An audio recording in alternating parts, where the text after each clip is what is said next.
Hello, everyone, and welcome to another edition of Mormon Stories Podcast. I'm your host, John DeLynn. It is May 17th, 2018. We are recording this interview in front of a live audience at Community of Christ in Salt Lake City, Utah. We're so grateful for Community of Christ for hosting this event. And we are here to celebrate a really important and talented artist within Mormonism, and her name is Angela Soffe. Can we give Angela a round of applause, a warm welcome to Mormon Stories Podcast. Thank you. For those who don't recognize the name, if you've been listening to Mormon Stories at all for the past several weeks or months, you would have heard Angela's song Rocks in the intro and the outro, the bumpers to the podcast. But we're here because Angela is cool. She has a cool Mormon story, and also she is a talented singer, songwriter, artist. She's a classically trained pianist, but she also is a guitar player and a songwriter and singer. And she was inspired during her journey to author an album, which was inspired in many ways by her Mormon faith crisis. And so we just thought it would be wonderful to have her here tonight and to bring her to Salt Lake and to get to know her, to celebrate her, and to learn about her story. And what I'm really excited about, I grew up, my favorite artists growing up besides the Beatles were, Dan Fogelberg and James Taylor. I'm a huge fan of kind of the singer-songwriter genre. I loved Indigo Girls. Just the whole singer-songwriter acoustic guitar is just, it's my jam, and our family loves that stuff too. So I'm just excited to enjoy some really good music and to hear a good story. Thanks to all of you who are joining us live today and everyone who's joining us asynchronously on the internet. So without any further ado, Angela Soffe, welcome to Mormon Stories Podcast.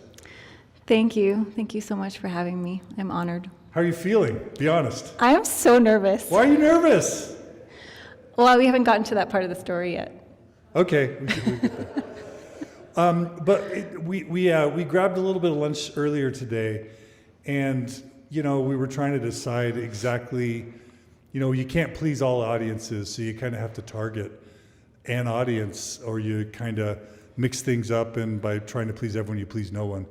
So I thought it would be useful for you to just sort of state right now kind of who you're targeting, who you were really mindful of when you decided to write this album and do this interview. And that'll just sort of be a disclaimer and a fair warning for whoever else who doesn't fit in that audience, for them to know ahead of time kind of who this is for. Yes, so before I start, I want to say that my remarks tonight will be geared toward the person that I felt that I was at the time that I was going through my faith journey. So if you find yourself alone or raising kids and feeling really isolated, I was a mom of a new baby and 2 small children in a new city, and I didn't really know many people outside of my ward, and I felt extremely alone and isolated. And this podcast was my only outlet, my only lifeline, and nobody knew how I was feeling inside. And so I binge listened to Mormon Stories every day for about 2 years.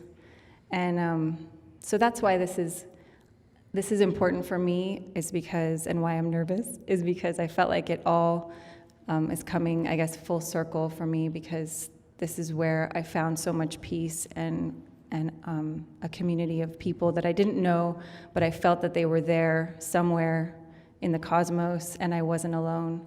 So my remarks are for that person who feels alone or feels that there's no one like them and there's no way out.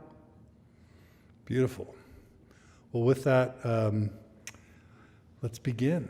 So we always like to start with a little bit of Mormon cred. Do you have the typical pioneer heritage or something different than that?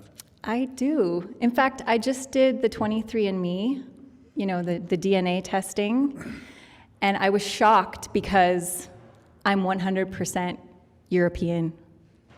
Surprise.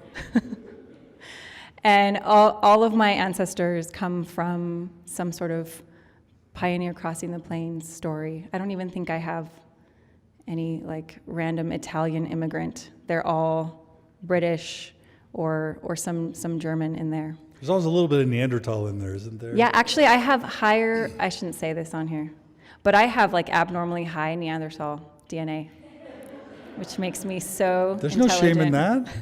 We love everyone here. Yeah, so I come from a very strong pioneer ancestry, polygamous on both sides of my family. I'm a descendant of Levi Savage. And yeah, I'm really strong pioneer stock. Okay. And so where were you born? I was born in Chicago, Illinois, and soon after my family moved to Boston, Massachusetts, where my father was studying at Harvard. And he got his MBA from Harvard. And we lived in Boston about 5 years. So those are my earliest memories, are from Boston. And then after that, he got a job working in China, in Hong Kong. And so my little family, my big family by that point, we moved to Hong Kong for a year, and then the company he was working for moved him to Manila in the Philippines. So I grew up mostly in Makati, which is like the business district of Manila. What language, remind us what language they speak? Tagalog. And did you learn that growing up? Konti lang, yes. Can you bear your testimony? No, I can't. My Tagalog is like, it's called Taglish, so it's like... English and... Yeah, it's like a mixture. It's mangled? It's mangled English, yeah. Okay. I have like a 5-year-old's vocabulary, so I can get whatever I want out of people. Give us a sentence. I sang the national anthem at my graduation, so I can say that. Okay, go ahead. Bayang magiliw, perlas ng silangalan, alab ng puso, sa dibdib mo'y bughay. And what was that? Land of the morning. It's the anthem about Nice. the beauties of the Philippines. So, but I mostly did like Filipino accents growing up, like prank calling people. Did you wash your hair today? I have my Filipino friends here. They know what I'm talking about, don't you? How many siblings? 4 siblings. So there are 5 of you. There were 5 of us, and I was Okay. the middle child. Mm-hmm. And to what extent was your kind of Mormon childhood typical versus atypical? I think because we grew up in a country that was not our own, my parents were quite, I guess, forced to be atypical.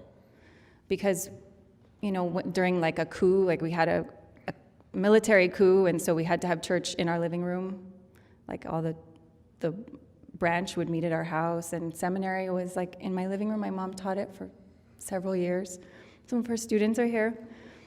And so it was atypical. We didn't have youth conference. We didn't have all those typical things. There was no trek or anything. And conference, like the general conference, arrived on VHS tapes like months later. So we would have to sit and watch, the tapes long after it had happened. So things like that, logistical, religious things, customs were not very typical, but I would say my upbringing was fairly strict. We were very obedient. We read the scriptures every night and had prayers, and we stayed in our Sunday clothes on Sunday and fasted and all of that. What types of memories do you have in terms of kind of what the church meant to you as a child and as an adolescent? Good memories? Yeah, really good memories. My childhood was incredible. It was something that I wish that I could give to my own children. It was amazing. My parents are wonderfully loving and kind and forgiving, and so when they taught us doctrines of the church, it always made sense, and it was always couched in so much love and acceptance that I felt like it was a really positive experience for me. I heavily leaned on their testimonies. I wouldn't say that I had my own, but I wanted to, and I really wanted to be a good girl and be obedient. And, I read the Book of Mormon when I was 12 because I couldn't get my ears pierced until I had read it. So That's extortion. that's my mom.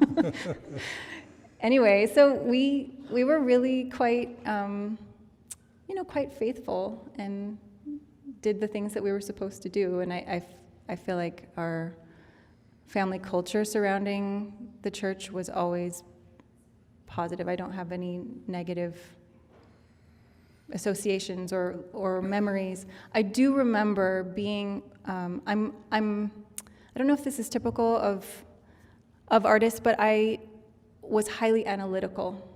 So I would talk a lot with my dad we'd talk about the doctrines and what made sense and what didn't, and cross-referencing, and I would pick things apart. And I do remember as a child, when I was really young, you know how you have like little snapshots of memories? It's never like a movie playing, it's like a picture in your mind. And I remember standing in the chapel as a little girl, and this thought crossed my mind: what if this is all made up by the grown-ups? What if this is like, like they're putting on a play for the kids? Let's play church, But those were just like random things that would pop in my mind. Do you remember your favorite primary songs? Yes, so confession, I actually hated singing time. You're a singer. I know. And a musician. I just didn't like doing it. I didn't like sitting there all as kids and singing. I don't know. It just bothered me. But my favorite one was the I Like to Look for Rainbows song. That's a good one. I really liked that one. Shout out to Carolyn Pearson, who we've had a few times on Mormon Stories Podcast. She wrote that one. Oh, yeah. She's not here. It's a cyber shout out. Oh, Hi, Carolyn. Thanks, Carolyn. Was your family musical? No, not a whole lot. I was the token performer, so whenever people came over, my dad would tell me to sit at the piano and play something for guests. So, not really. My mom plays the Paraguayan harp because she grew up in Argentina, so she learned to play the folk harp, and that was really fun. We would dance around while she was playing. And So she grew up in Argentina? Your mom's Argentine? No. So she was like I was. Her parents moved to Argentina when she was really small, and then she was born there and raised there until she was an adult. Okay. So what is it like growing up in the Philippines, in the 90s? Mm-hmm. As a Mormon? Are you in a branch? Are you in a ward? Is it all, expats? Is it all gringos? Is it mixed with, with natives? How does that work? And how do the people get along? And what are your memories of kind of your branch/ward experiences? So that's a really good question. Now it's different. When I've been back home, it's much more integrated. But at the time, we were in this, it was called the Makati Villages branch. And it was all of the foreigners, basically, because there were people from different countries that all came, and we spoke English at that branch. So we all met in this chapel, and it was also like temple, visiting general authorities would stay at our house all the time, and all the temple workers that were missionaries. There were probably 20 or more couples that were always in our branch. And because we were so small, we had a really close youth group. We were really, really close as friends, and some of my, most cherished friendships come from that time period where we were all just kind of stuck together, and, we found, I think, comfort in each other because there were so few of us. And again, was this a mix of people from the States? Yeah, a lot of them were American, but some were British, and some from, Polynesian. I mean, they were just from all over. They were, children of expats that would come, because the area that I lived in was, if you spoke English and you were, at the international school that I went to, you were either a diplomat or you were, your parents worked for a foreign company, and So it was very international, I would say. So they wouldn't have many locals, was it kind of segregated then? It was, yes, it was completely segregated. Did you have thoughts about that at the time? Like why is it segregated? Why is it kind of the expats and separated from the locals? Yes, but I think because I moved there when I was 8 or 9, I didn't think very long about it. Yeah. It was later that I, really paid attention, and we would start to go like to some of the youth activities as a stake, and the stake included other young women from other branches or wards, and there was a difference, a cultural difference too, but I don't know, that there was a lot of I guess segregation in other areas of my life too, because I went to a school that was international, and right outside my home were street beggars, children my age that were, pressing their faces to the glass of the cars we drove by. And, there's this constant reminder that you don't know why, and you don't know why you can't change it, why you can't make it better, but there's a constant reminder that you are in a different world or different reality than the people around you. And I think that extended to church as well. Were you ever, as a child or teen, able to make friends with just close friends with just a local? Or was it just that segregated that you never had that chance?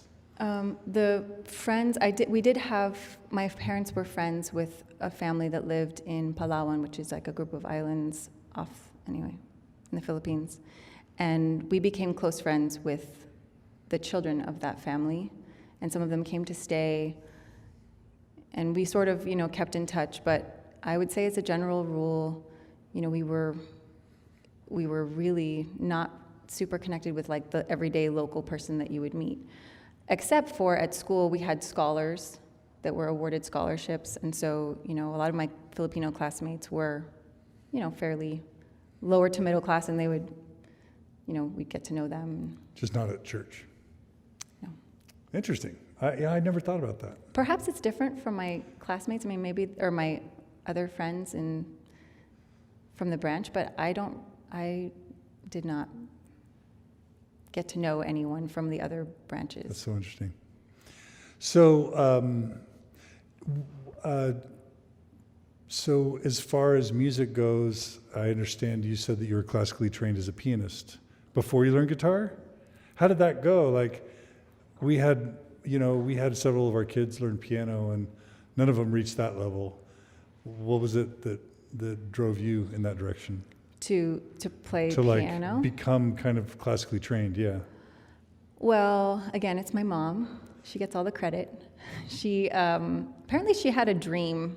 She's told me this before, that she had a dream, and something happened in the dream, and she woke up and felt like I needed to learn to play the piano. But I was also really interested in it. I liked it, and I liked making up my little songs. And so when we got to Hong Kong, my mom signed me up with this teacher that was really intense, and then just more and more intense teachers. And so I just started really diving into it, and I got decent. I was okay. I wouldn't say I'm like a classical concert pianist. I never got to that level, but it was something that I was, considering doing in college. And the guitar thing was totally unexpected and random.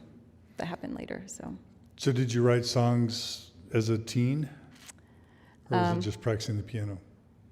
Yeah, well, I found my dad's old college guitar that he bought at a yard sale, and I knew I just would play one string and go up and down and make these little songs. But no, I was writing music on the piano mostly.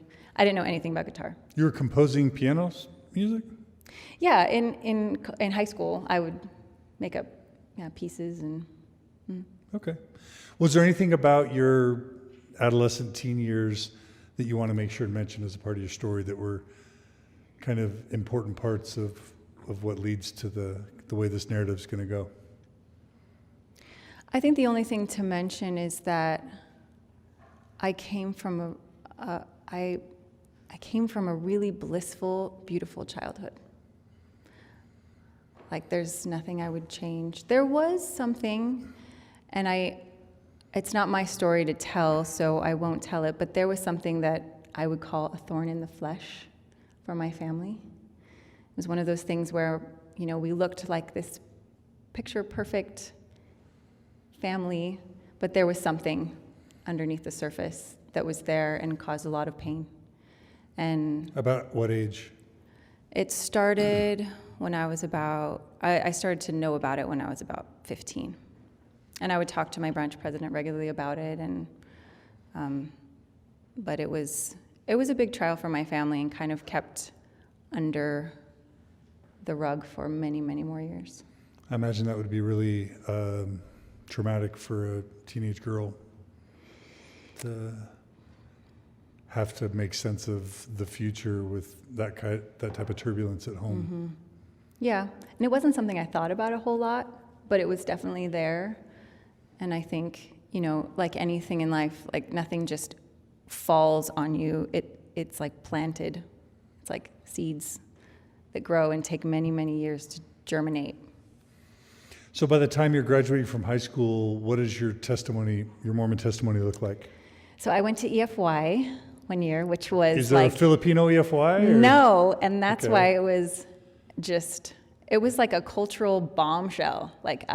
You came to Salt Lake? I came to Provo. Provo.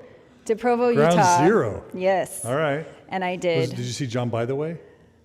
You don't remember. Probably. Okay. I don't know. All right. It was like this, I felt like I had gone to Disney with all these like Mormons, and I couldn't believe it. I'd never seen so many Mormons. And cute Mormon boys, right?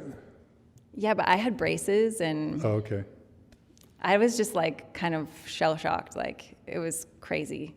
So I remember working really hard that summer on my testimony, because it was really driven home, like, you need to read the Book of Mormon and gain a testimony. It's not enough to just read it. And so I worked really, really hard to really internalize and own it and have it not be my parents anymore, right? Have it be mine and something that I can get up in testimony meeting and I can declare the truth. So I worked on that, and I feel like I always felt good, I always felt like that peace, when I would try and pray a lot. And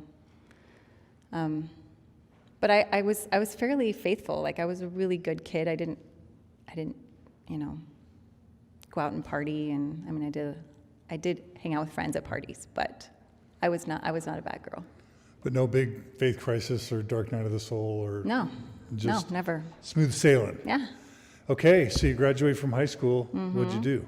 So all my friends went to Ivy League schools, because that's what you do when From you one of those international schools. international school. Yep, because it's it's one of the best educations you could get, in the country. And so, but my brother was at BYU, and my sister, I think, was on a mission or something at the time and had been at BYU. So I went to BYU, and that was another massive culture shock for me, because I was like a white girl with like a Asian mind. I did not feel like I fit in at all. So that was super hard. I don't get that, because you were kind of in a bit of a segregated environment, but I guess not. Yeah, at but school not everyone was totally. white. Yeah. So why would that be hard? You were, though, so why would that be hard for I'll just say a white girl to go to BYU when she's white and everyone else is white? Help me understand why that would be hard. Because, well, there were cultural differences. Like, I didn't know a lot of things. I didn't know a lot of the TV shows and Pop culture references and yeah, stuff? and also the kids that I went to school with, I mean, there were some white kids, but it was very diverse. And I found that it was suddenly hard for me to be so homogenized. Like, I felt like a guy would ask me out and I wouldn't remember his face because they all looked the same. They all look alike. We all look alike. And I do remember a guy true. coming to, and I was like, I don't remember what he looks like, and I don't, anyway. So, and then there was also that I had some cultural, like I would sit right next to people. I remember going to the library, the BYU library, with my roommate, and we were gonna go study, and I sat down next to her, And I sat down right next to her. And she was like, "What are you doing?" And I was like, "Oh, I'm just sitting." And she was like, "Can you sit over there?" And I was like, "Why?" And she's like, "'Cause you're my space." And I was like, I'm sitting in a chair. You're sitting in a chair. So I couldn't understand like spatial rules that Americans have and just all of that. I didn't know that like jam needed to be refrigerated and stuff like that. Interesting. And what was dating like? I mean, you mentioned dating, or the one boy, but was that a cultural shock at all? Yeah, it was everything. I actually had never worn closed-toed shoes either, so I had massive blisters. I had never been cold. So I borrowed my sister's coat. She had this turquoise coat that had a burn on the bum. And I didn't know that there was like such a thing as style when it came to coats. So I actually just finished reading Tara Westover's book I was telling you. And when she talks about feeling like a fish out of water at BYU, I so related in a totally different way, but just feeling like maybe your roommates are watching you because you're doing something odd and you don't know what you're doing that's odd, So there was definitely that. And dating was, I don't know. I felt like it was very flippant. You were? I felt like dating was flippant. Oh, okay. Yeah. Now you ended up, am I right that you served a mission? I did. Okay. So back then, it wasn't like it is now, where kind of pretty much most of the young women are expected. So talk about how that decision kind of got made. Well, I turned 21, and I felt the pressure to go because I wasn't married, and I wasn't, I was in school. Didn't have a great job lined up. You're a menace to society. I was starting to be a menace at the early age of 21. But I intentionally did that because I didn't want to go just because it was expected of me. So I waited, and I felt this pressure. But then as soon as I, turned 21, and I was 21 in a few months, and people stopped asking me, because they ask you, when you're 20. But then when you turn 21 and you haven't gone, then they stop asking you, right? They're like, "Oh, she's really not going." So after that, I felt like now I had the room and the space to make a decision because it wasn't out of pressure. So I just did a lot of thinking and praying, and I felt like, this is something that I think would be really great for me, like as a person to experience, and what better way to like serve than give of your time. Like that was the ultimate thing, was to give of your time to help people. And I really thought that I would be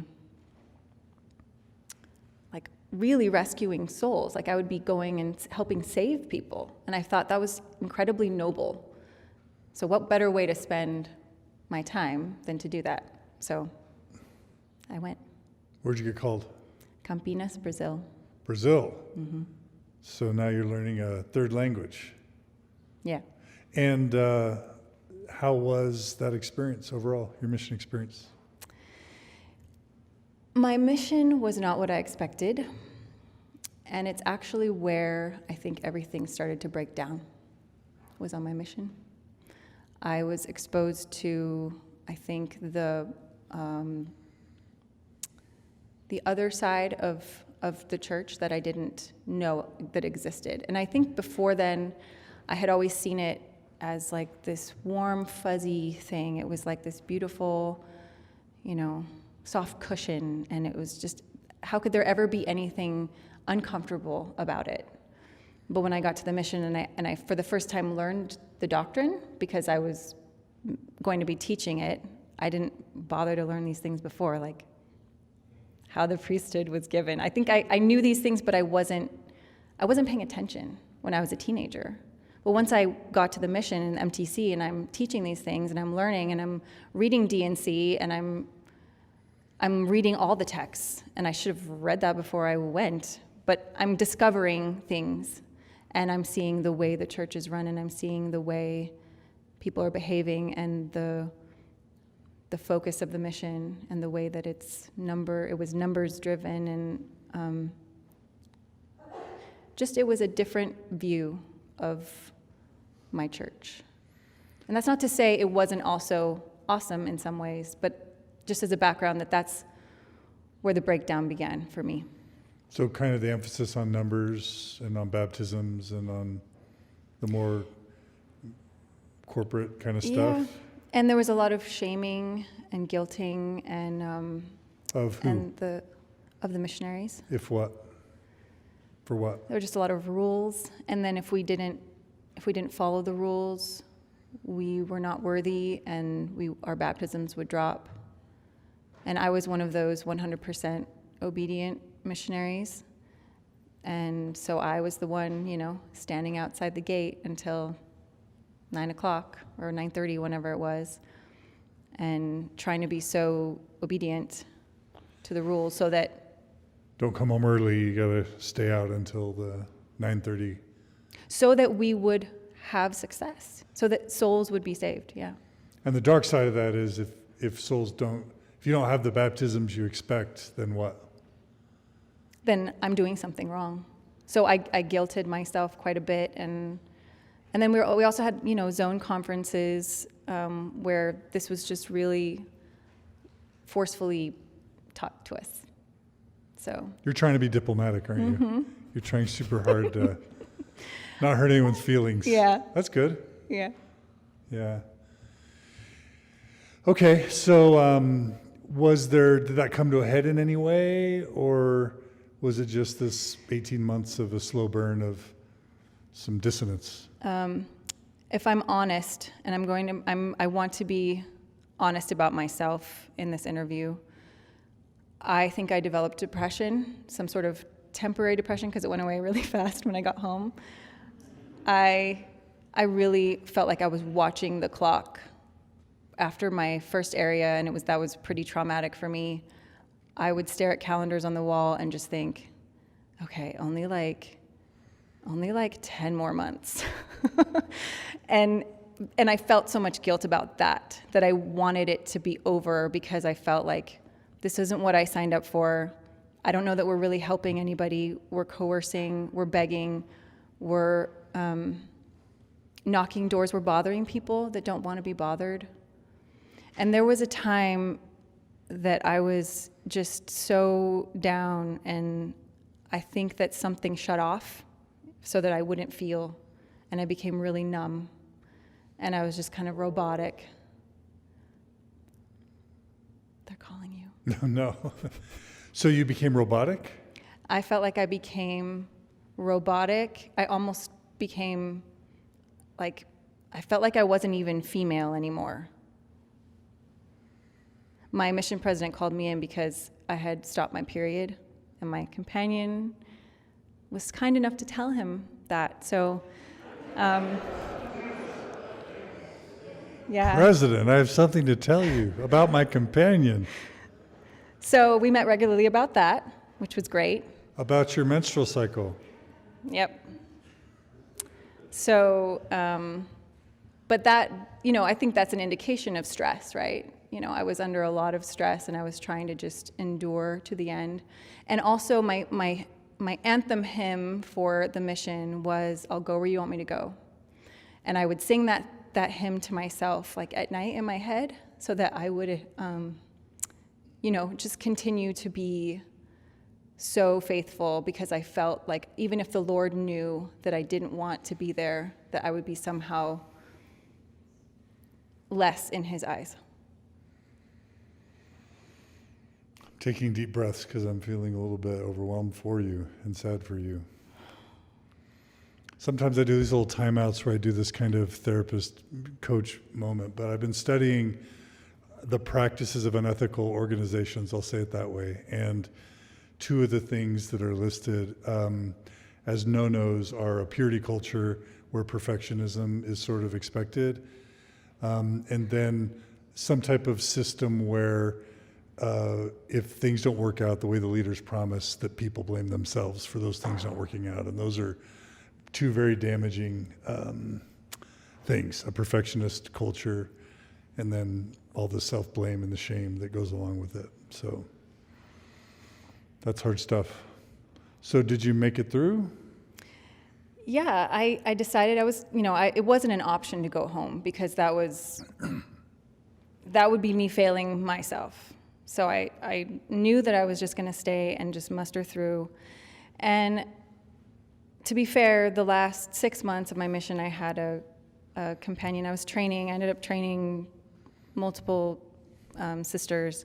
But the last one that I had was just like my best friend. She was from the north, and we just like had a blast. And I finally like... North of Brazil? Mm-hmm. Yeah. And we just had so much fun, and she was relaxed, and it was finally, there were some fun moments. I'll put it that way. Mm-hmm. Two things that surprised me.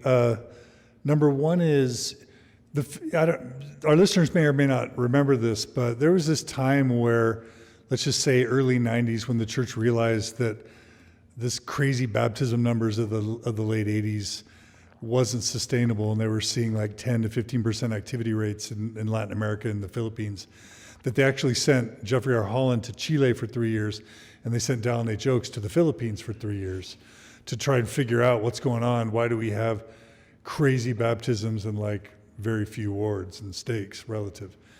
And so you would have grown up in a country where these crazy numbers, sort of missions, were going on. But were you sheltered from all that, I guess? Yeah. I mean, in your expat ward. Right. We had the missionaries over for dinner, but we had no idea what was going on. Yeah. And then the other thing that surprised me, I guess, would be, because I was in a crazy baptizing mission, and obviously those who know my story know that was a big crack in my shelf when, companions were baptizing 40 a month, and there's only 30 days in a month, and they're having 40 baptisms. But even so, even if I was only doing 10 and felt like I was a relative failure a month, I was still seeing people join the church and seeing families positively changed by their associations in the branch. And so I was concerned about all the fraud that I was seeing around me and the pressure, but I was still seeing the gospel positively affect lives. Were you not able to see that much, or were you? You mean growing up No, on a mission? On your mission in Brazil. Oh, yeah. No, okay. I did. But just the bad outweighed that good in terms of... Yeah, I think I saw that it was benefiting people, particularly people who didn't have much. Like it brought something to their lives. It brought community. It brought, all these things that it brought to them, which I think was really helpful. And that was really rewarding. And I don't want to make it sound like it was this miserable thing. I think that's just an expression of what was really underneath the surface was feeling that way. But I was able to cover it up and smile and enjoy myself, at least on the surface, when I was, having lunch with the members or whatever, or teaching people. That was really rewarding, was seeing people, change their lives and become better. But something about the missionary work was off for you emotionally. Yes, Yeah. Very off. Yeah. Okay. So you finished your mission, made it through, and tell us what happened next. I'm on the edge of my seat. Metaphorically. So an important part of my mission, though, was that I... You made AP. Oh, wait. Sorry. Well, almost. The AP in my mission was the guy that I ended up marrying. Oh. Mm-hmm. Yes. I don't know whether to congratulate you or shame you. I know. Yeah. So. And there's a really long what's up story with behind that. But, Okay. But when I came into the mission, he was leaving, and we crossed paths. And I had done some music, like at BYU before my mission, and he had. Anyway, I think I gave him a CD or something. I gave him a CD because he wanted some music to take home, and some of it was church related. So he took it home, and then like 9 months later, I got a letter from him. And as a missionary, like, anyone that writes you a letter, you're like desperate to just get mail, right? So we wrote for maybe 10 months before I came home. And then we started dating when I got home. Okay. And how long did you guys date? 8 months. Okay. Long. That's 8 a lot of months. restraint. I know. That's like a 98th percentile for Mormons. Were you at BYU Provo? I was at Provo, and he was working as a janitor at Draper City Hall. He bought my ring cleaning toilets. That's a Mormon love story right there. Okay. So tell us how your journey continues. And So we got married, and I had plans to graduate. I graduated like 3 days before we got married, something like that. what were you studying? I studied journalism and music. I minored in music. And so I had these plans to go to business school. By the way, BYU's music program's intense. So even getting a minor in that must have been a pretty intense experience, I'm guessing. Yeah, it was a lot of classes. I joined the folk music ensemble and playing guitar. No, okay. So I know When I need did to you back start learning up. the guitar? In college. Okay. So I was really into, classical music, and I would hang out in the HVAC. And I had done this like classical audition, and on my way out from the audition, I saw in the mezzanine these people playing like string instruments, and they looked like they were having a lot more fun than what I had just done. And so I stopped and asked them what they were doing. They're like, "Oh, we're the folk music ensemble. It's great. We like tour around with the folk dancers, and it's like super cool." So I went to the director and I was like, "Hey, can I join?" He's like, "You can audition, but you have to play a string instrument." Piano's a string instrument? That's what I said. And he's like, "No." And I was like, "Oh, okay." So that summer, How about a dulcimer? I borrowed my dad's guitar, and I learned 3 chords. And I auditioned. C, G, and A, what were they? They were G, C, and D, because Okay. you can do a song with that. So I think I did like, Amazing Grace or something like that, and I auditioned for him. And oh man, I don't even know how I made it, but somehow I made it in, and I started playing with them and started touring with them, and I just like watched and learned. I was just like the silent, guitarist, and I would try to sing and do harmonies and stuff. So that's where the guitar started, was with the folk music ensemble, Okay. folk band. And you just started playing more and more guitar. Started playing more, and I started playing in bands. Like I played with that, and then I played with another band called Sassafras, and another one called Marigold. Anyway, they were all girl bands. They were super cool. We were like the cool chicks on campus with our like banjos, and it was good times. Glory days. They rocked BYU. Yeah, they're Oh, right here. are He's there part of some my former band. bandmates? Woo! Maybe you guys can sing a song. No? Back Maybe? up and push, baby. Okay, so along the way you're playing guitar, you get married. Got married, continued playing with bands, I started doing prereqs to do business school. I got a job at New Skin as a writer. So that's where the journalism comes in. So I started copywriting and editing for magazines, and then my first son came along. So kind of halted that and like all my school plans, and focused on working and supporting my husband. And then he got into grad school. Sometimes we gloss over that, and as Margie and I have kind of had our awakenings over the years, we've realized how significant that is for sort of this Mormon model of like husband graduates, gets job, wife ends school before she's done with her education, stops whatever ambitions or hopes she has, and then kind of gets thrown into the mommy slot for sometimes decades. How was that for you? I don't want to gloss over that now that I know Yeah. so many people are confronted by that. Yep, that's a really significant piece. I think it's what led me to making this album and led me to where I am right now, is because when you set yourself aside, even just subconsciously, it's like that real you inside, just it festers, and it needs to grow and get out. And that's exactly what happened. I sort of put myself on the altar of motherhood and supporting, which I was happy to do because I was trained to do that, And so when we went to grad school, and I did do, during that time, I was starting to try to work on some of my own solo stuff because I'd done music with bands and I wanted to do something on my own. So I did put out my first record right before we moved to grad school. So I recorded half of it when I was expecting my second child. And it was kind of a now or never thing. It was like, if I don't do this now, I don't know how many kids I'm going to have. I don't know how much I'm going to be drowning in this motherhood thing. I better just do it now, and then I can leave it. It's like my one self-expression.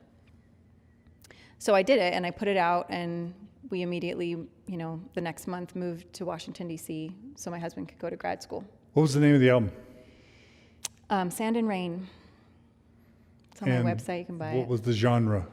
It was similar. It was like folk, modern folk, contemporary folk. So at some point you decided you wanted to be a folk performer, singer-songwriter, right? Yeah, that was much later, I think. But you put out an album. I did, but it was not with the intent to really pursue it. What? Mm-hmm. Explain that. I wanted to put out an album because I felt like I said, it was like now or never. Like, I want to do this thing before I die, sort of thing. Like, I have songs that I want to record, and I don't know where motherhood's going to take me. I don't know what I'm going to end up doing. So I'm just going to do this thing. It's like I'm going to climb, Mount Everest once, sort of thing. So were the songs personal? Yeah. What were the themes kind of in that first album?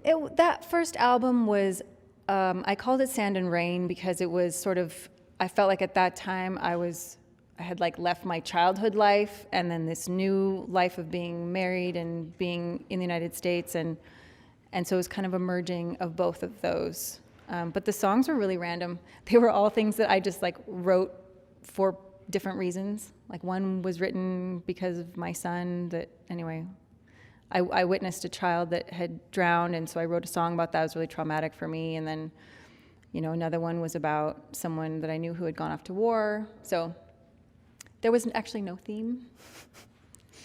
Really? And Sand and Rain, some think of sand as like gritty and uncomfortable, and some think of rain as kind of depressing. Was there any mood in those kind of mood references in those choices, or? Yeah, the name is taken from the song. I have a song called Sand and Rain, and it's about losing someone to war. And so it's a contrast of like the person who's at home in the rain and the person who's at war, like, Afghanistan. This person was in Afghanistan, so it was kind of a like duality of both of those. Okay, so then, and did it sell? Did it? No, it didn't. It was just... Was it good? Were you proud of it? I was proud of it, but mostly just because I did it. And I did it while I was pregnant. And, I was like, hurrah, I did this thing. And I had plans when we got to DC to like play at little clubs or, just like piddle around and maybe join another band, maybe. But no, it wasn't like, I don't know, it was okay. It wasn't like a smashing hit. So what was the post-album life like? Well, I was moving. It was boxes, and so we arrived in D.C., and, I'm selling a few albums here and there, and, but I don't even think I had a website at that time. Maybe I did. I didn't have a mailing list. Like, there was really no way for fans to connect with me. I had a big release party, and it was like all my friends and family that came and supported, and that was awesome.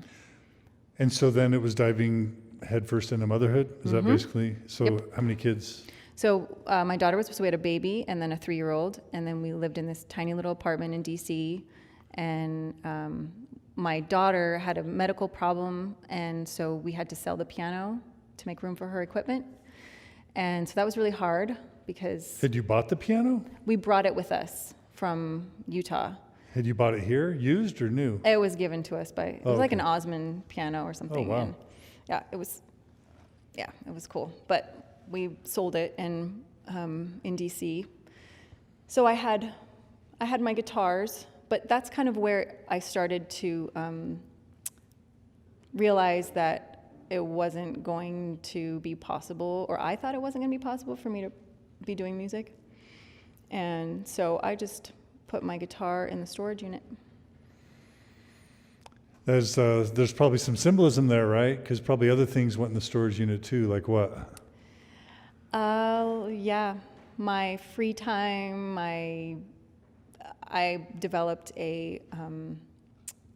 insomnia during that time because I was really stressed about my daughter's health, and I was up all the time in the night with her. And I put a lot of things just like away just to survive. Yeah, and tell us what some of those things are, because I think we're culturally really insensitive to the sacrifices women make when they become moms in a Mormon context or a traditional family context. Right. Well, I was no longer studying for myself, and I really enjoy learning and studying, educating myself, and so it was no longer about me anymore.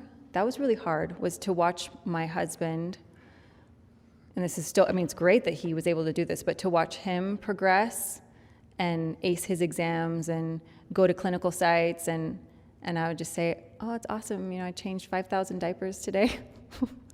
And watch him enjoy those things while I was kind of on the back burner supporting. And I remember feeling like a little bit like, like a prairie wife. I often, we didn't have money either, so I couldn't get my hair cut or buy new clothes or go out with friends or do some of the things that I think would have been helpful for me to feel like I was, my own person again. And I don't mean to, it's not my husband's fault. It's just the way that life was at that time, being the caretaker. My sister ended up moving in with me to help because of, my daughter, and I felt like I couldn't handle it all on my own. I was developing major anxiety, and I'm not really a stressed out person, so yeah, there were a lot of things that suffered at that time, and so I did a lot of praying and just when we get there, it was all about someday, and I would dream about what I was going to study, and anyway. What did the church mean to you and your husband during these times? We had a great ward, and so I felt like they were a big support to us. But I felt like actually at that point was where my husband became so involved with school that he was really disengaged from church. And I began to resent that because I wanted to be there on time, and I wanted to do scriptures and prayers with the kids, and that wasn't happening. So there was some discord between us over what his priesthood role should be, and I was all shoulding on him, You shit all over him. Yes, I did. And we would spend Sundays in the foyer because what's the point of going in? They've already passed the sacrament. And so I felt like church was pointless a lot of the time, It was just a pretend thing. But spiritually, I felt like, I did a ton of praying because I couldn't sleep at night. And so I was just begging for, relief and help and, And did you feel at the time your prayers were answered and you were getting the comfort and support you needed? No. What do you mean no? No, and that's where I think a lot of the frustration began with me, is that I felt like I was reaching out and asking for help, and at a time when I really, really needed it, and I wouldn't get anything. I wouldn't get any warm fuzzies. I wouldn't feel anything. I felt like there was a disconnect between me and heaven. So how did that play out?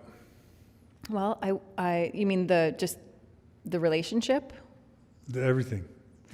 Take us from there to the album and take as much time. Okay, take so as much time as you. We ended up moving to Richmond, Virginia, and all along the way, I had been doing more reading, in scriptures. Actually, I was trying to improve my relationship with the Lord. So I was like, if I read more and I study more, then it's going to improve it. And so I was reading things that I was, little things that would just stick out to me that I didn't like, or I felt like, oh, that doesn't sound like what we teach or whatever. And we moved to Richmond, and I remember feeling like we were later and later to church. I was more frustrated with my husband. I was trying really hard. He wasn't. And I was praying more, and I was fasting all the time, and I was just so intense on like, answer me, answer me, answer me, and nothing would come. And I got really mad. And I remember this one time stopping on the side of the freeway in Richmond.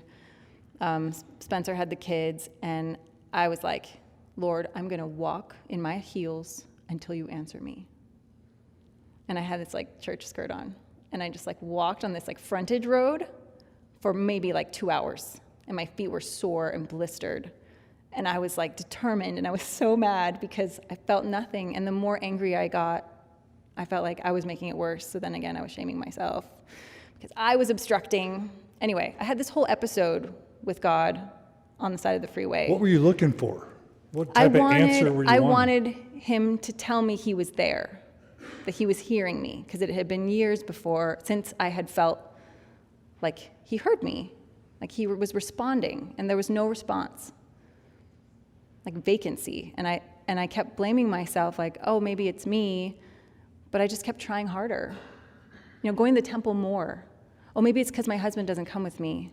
Okay, well, I'm just going to pray for my husband while I'm there, and then I'm going to shame him when I get home because he's not there with me, right? So anyway, all of that was going on. In the meantime, I was up late at night, and I saw a PBS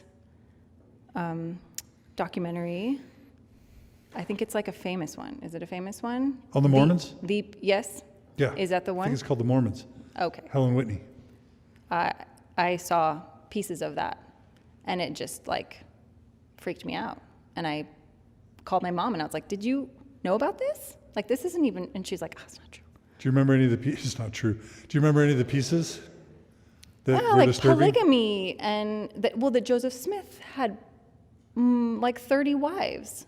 That had never been, I was like 28, and I had never heard that he had a billion wives, and other people's wives too, and young girls. And I immediately thought, you know what? I wonder who runs PBS. I bet they hate Mormons. Like, I bet this is a conspiracy. Like, everyone in the world hates Mormons, right? So I bet someone evil is behind this. Totally. So I convinced myself that like PBS didn't know what the heck they were talking about. They did not do their research appropriately. So I wrote that off, but then just the more things kept coming up, and then I was praying about those, and why is it okay for a man to be sealed to all, multiple women, but women can only marry once. And anyway, lots and lots of things. And then learning that polygamy was still our doctrinal practice, just not temporally practiced. That was new to me as well.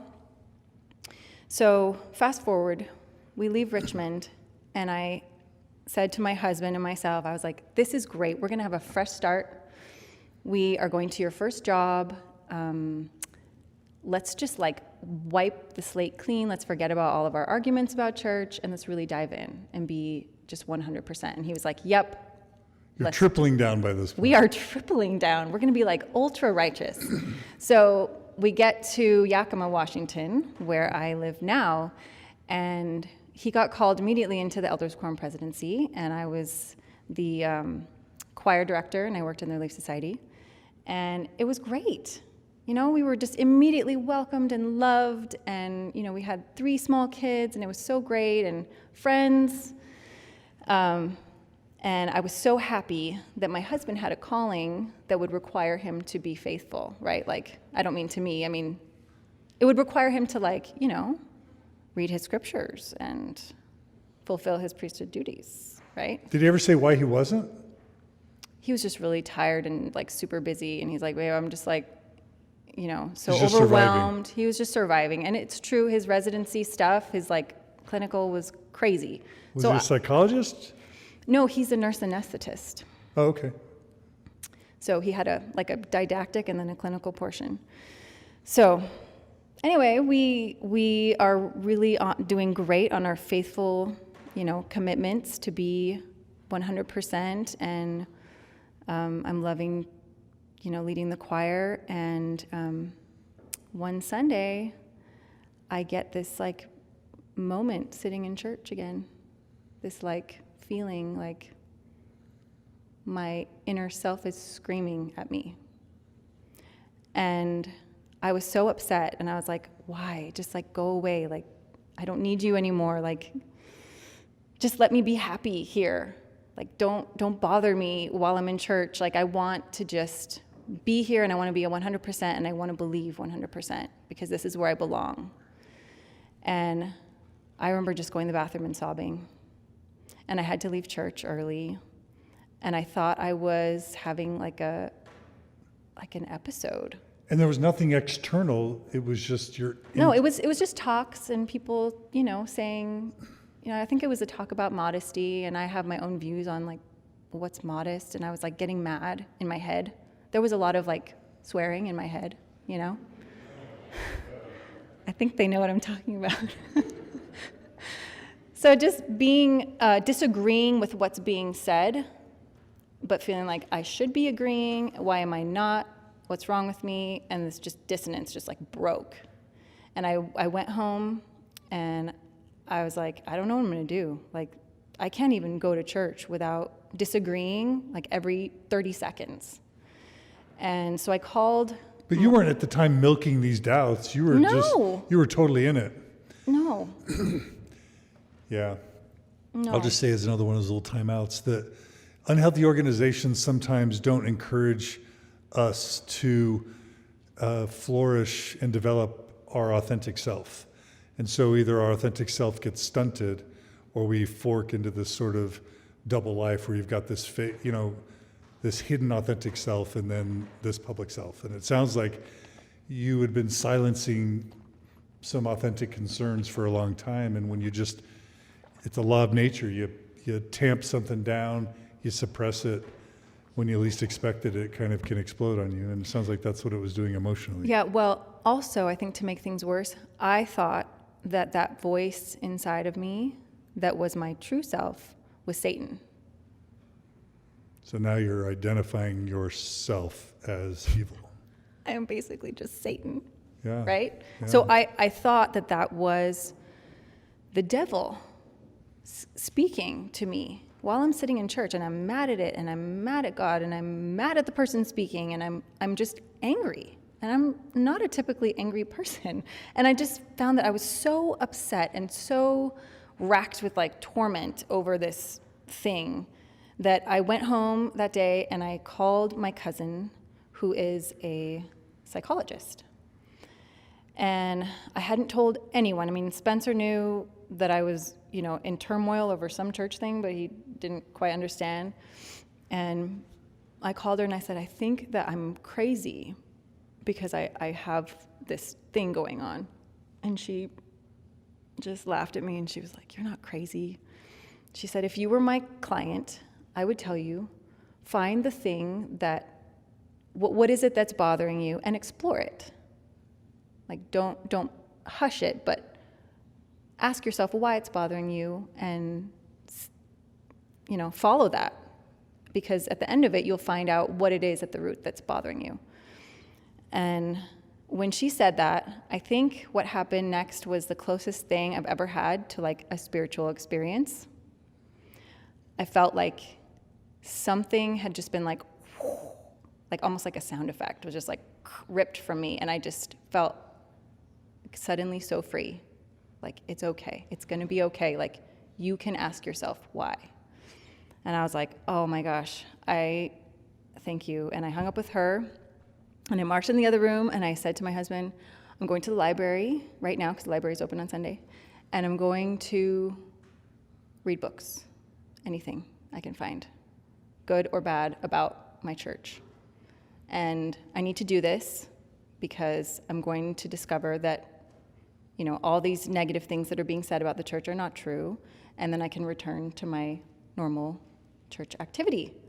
I'm just going to put this to rest.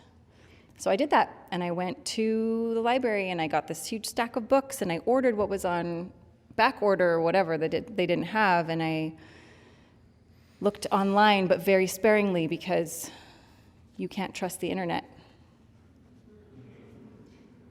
You cannot trust the internet. So I read the books first, and I read some by Richard Bushman. I made sure that there were LDS authors and non, and about the time I got to Fawn Brody's book, No Man Knows My History, is I think when there was sort of this aha moment, this download of like, oh no, I think maybe they're right. I think maybe I've been wrong and there's some validity to this. And I just broke down. And it was a really rough time because, as you know, everything falls when that happens.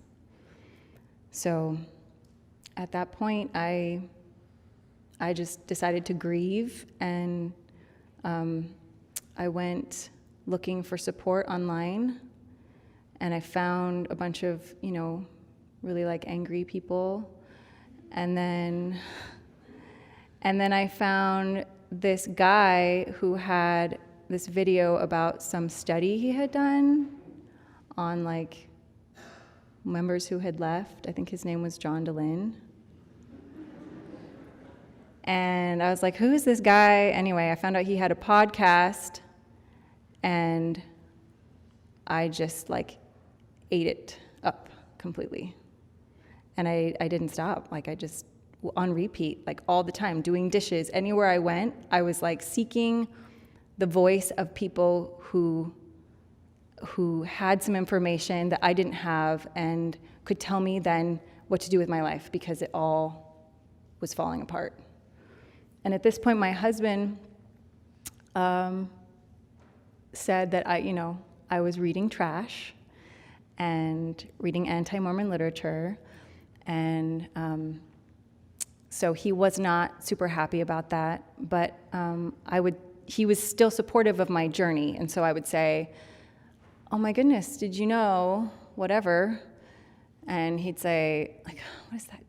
What are you reading?" And he'd grab it, and he was really like, would always try to remind me of my testimony. Just remember how you feel when you do this. Remember how you feel when you're in the temple. Don't you feel peace? Okay, so you're good. Stop stressing. You're making everyone nervous. And so I kept going to church, and I stayed at church for, probably a year and a half as choir director. And I made sure that we sang songs that were just like very benign. So like No Praise to the Man. And I even incorporated like some hymns from other faiths, Anyway, and then I found my husband reading a book one night. And he read through the night. And in the morning, he told me that he wasn't going back to church anymore. What was the book? It was Fawn Brody's book. And I think for him, it's a different story completely because he has a different experience. But for him, he was pretty, I think, damaged by the church. And so it was very easy for him to just like exhale and let it go. Like he just needed a reason, I think, to let it go. And so he was done really soon after that. He has to be released, and I stayed for a while because I'm such a valiant mother, and I take my kids to church without my husband because I'm just so good. Right? Like I felt like I needed my ward to tell me how amazing I was, even though inside I was like, I don't believe any of this anymore. But eventually the dissonance became too great, and what I was listening to in Sunday school, it was just too hard. And I told my bishop that, where I was at, and I said, is there any room for me? Like, can I still come because these are my people, is what I want to do and be here? And he was like, well, you just can't say anything. And I was like, well, if I can't participate and I'm, and I don't believe in it, then what am I doing here? So I asked to be released. And that was maybe 2-3 years ago. So just really quickly, for those who are Orthodox or, traditional believers in the church, you might think, oh, who's this Fawn Brody person? That book must be anti-Mormon literature. Number one, it was written by David O. McKay's niece, Prophet David O. McKay's niece. But secondly, Richard Bushman, stake patriarch, stake president, foremost scholar in, the life of Joseph Smith. She's probably the source that he cites most in Rough Stone Rolling because her history was so solid, so accurate. And she did it as a woman in the 40s. It's an incredible story, but it's an incredibly, credible book. And all the stuff that's now coming out in the essays, the church gospel topics essays, all the things that now apologists are making explanations about, that the church is acknowledging. Fawn Brody got it right 60, 70 years ago. As a woman in a man's world, and it's still too much of a man's world, but it's not anti-Mormon literature, it's just good history, and it's factual history. And for those of you who are thinking, oh, well, Mormon Stories is anti-Mormon, you know what? There were years ago, we went 10 years where I was faithful in the church, and we were interviewing Terrell Gibbons and Richard Bushman and Spencer W. Kimball's son and all the faithful people that would come on. And we were trying to make it work. So, I think one thing that believers don't understand is how offensive that term anti-Mormon, is, because what it really is learning factual history that's been hidden from us. But instead it's labeled in a way to keep people from learning. And as we talk about organizations, healthy organizations versus unhealthy organizations say, learn everything. We'll tell you everything, learn everything. We're very confident. We want you to have all the information, and they encourage their people involved in the organization to learn as much as they can with no fear. Organizations that aren't as healthy try and keep information from people, try and scare people away from information, and try and label information as dangerous or as satanic, so that people won't learn the information that they need to have an authentic self versus a split self that is feeling inside something's not quite right, but is trying to live the life externally. So yeah, and I felt like pretty dirty, I felt like I'm sinning doing this reading, like someone was going to watch me and call me out on it, and yes, I agree. So just a couple years ago, you and your husband stopped going to church. Yeah, and that was really hard. And just to bring us up to speed, because I know we're running out of time, my mom came to visit, and I felt like it would be a good time to tell her I was about to go on a trip with my husband. And I had stopped going for a while, but I wanted to tell her in person. And my mom and I are pretty close, and my parents, my family's always been so amazing and so loving and so accepting, but I was really nervous about it, and I sat her down and I told her, and she cried, and it was really hard. But I think what happened to me was that I went seeing her face, seeing that I had harmed her that my decision to leave had damaged her in some way. I formed this dual, there's probably a psychological term for it. It's like two people inside of me. And we went on a trip right after. We went to Mexico. It was supposed to be our big graduation trip, right, that we hadn't done yet. We went to Mexico. It was an amazing place, and I was tormented. I couldn't enjoy myself because I felt like my old self was coming back inside and shaming me and telling me, you are so terrible. You should be ashamed of yourself. Look at you. You're not even wearing garments. You are despicable, and how low have you stooped? You have, I just was railing on myself in my mind, and I would flip-flop back and forth, no, this is what you chose, and this is healthy for you, and then the other side would come back, and I don't know, I'm sure there's a psychological disorder for it, but it went on for a really long time. And that's why I would listen to the podcast, because it would help my real self like survive. It's almost like I didn't even have a real self. Like I had ignored it for so many years that it was like Voldemort, right? It had like no life, no host, and I had to like bring it to life. And it's taken so much work. I went to the library again to look up books on being happy. Like, how do you be happy? I found a book called Happiness is a Habit, and I was like, no, it's not. It's the plan of salvation. Like, all this stuff was new to me. Like, oh, I should exercise. I should like do something I like. Who does that? All of these things were new to me, and I started to train myself to nurture that like little Voldemort, that little like person inside of me that had squashed, starting with my mission.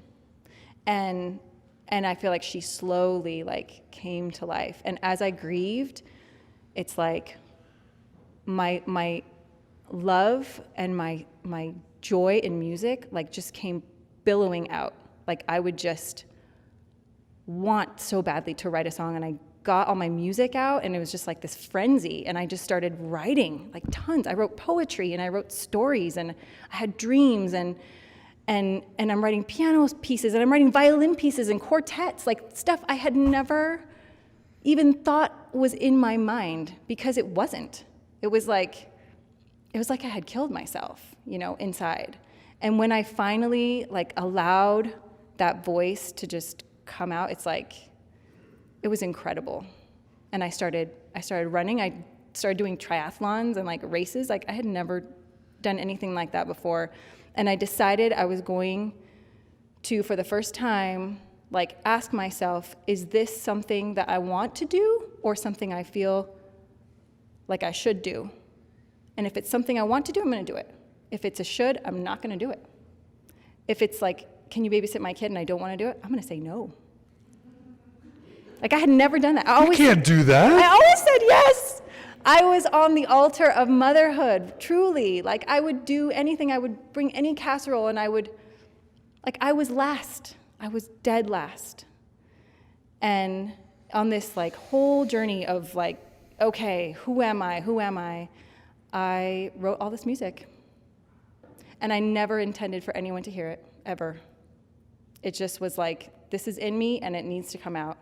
And I started gigging with some people in my town and playing more shows and playing some of the stuff that I had written, and they were like, oh, this is cool, this should be like a bluegrass song. And so it just kind of all came out. And then when I heard, I don't remember what episode it was, but I remember listening to one of your episodes, and there were like thousands of people who, I realized that there were thousands of people that were just like me, and that were struggling in silence and committing suicide and breaking up their families and their homes, and their kids are suffering, and the pain is enormous.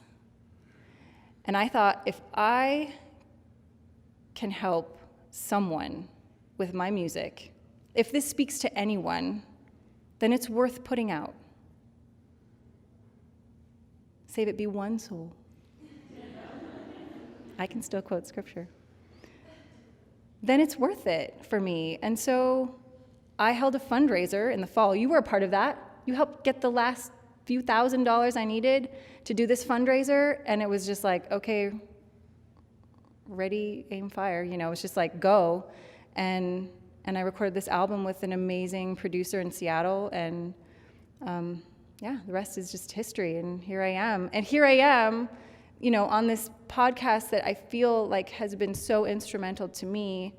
And I just want to say thank you publicly to John, Mr. John DeLynn, for being that voice in the darkness for me and for so many thousands of people.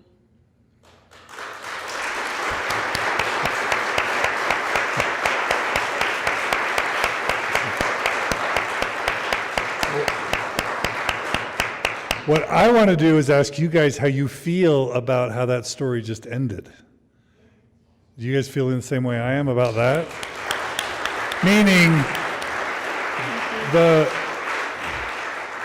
that burst of creativity it's just like the walls went down and the joy and the creativity just bursts out of you when it was dammed up for over a decade. Like, isn't that, it's such an amazing story.